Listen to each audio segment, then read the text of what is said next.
भन्नाट रेसिपीमध्ये आपलं खूप खूप स्वागत. मी राजश्री कदम. आजची रेसिपी आहे पावट्याची भाजी, चमचमीत व झणझणीत. चला तर मग त्यासाठी घेतलेलं आहे 4-5 काजू, 1 टोमॅटो, 1 कांदा. 5 मिनटं ते शिजवून घ्यायचं आहे. नंतर मिक्सरला आलं आणि लसूण टाकून याची पेस्ट तयार करून घ्यायची आहे. खूप छान याची भाजी लागते. खोबऱ्याचं वाटण अजिबात वापरणार नाही आहे. आता 2 चमचे तेल घालून घेऊ. जिरं मोहरीसुद्धा आता त्याच्यामध्ये तडतडलेले आहे.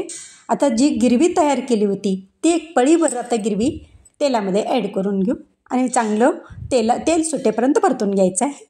हळद 1 चमचा, गरम मसाला 1 चमचा आणि आता त्याच्यामध्ये लाल तिखट 1 चमचा. तिखट तुमच्या आवडीप्रमाणे कमी किंवा जास्त करू शकता. चवीनुसार मीठ घालून घेऊ आणि चांगलं परतून घ्यायचं आहे.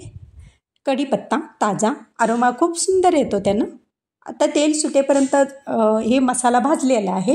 आपण आता ह्याच्यामध्ये पाव किलो पावटे शिवून त्याच्या बिया काढल्या होत्या, त्या देखील आता तेलावरती परतून घ्यायचे. मग ते मसाला जो आहे त्या बियांना व्यवस्थित लागतो आणि मग ती भाजी खूप छान लागते.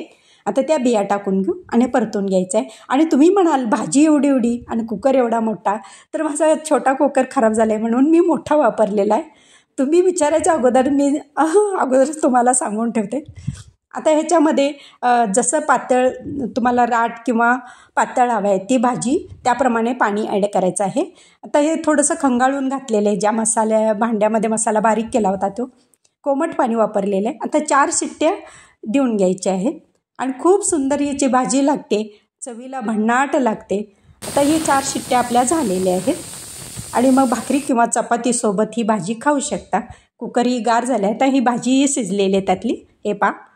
आता ही काढून घेऊ बाऊलमध्ये. गरमागरम खाण्यास तयार आहे. वरून कोथिंबीर घालायची आणि ह्या दिवसामध्ये भरपूर प्रमाणात ह्या शेंगा येत असतात. नक्की करून बघा आणि माझ्या रेसिपी व पदार्थ आवडल्या चॅनलला सबस्क्राईब करा, बेल आयकॉन दाबा, लाईक करा, इतरांना शेअर करण्याचं विसरू नका, तसेच कमेंट करण्याचं विसरू नका. आपल्यासाठी अशीच नवनवीन पदार्थांनी तोपर्यंत धन्यवाद.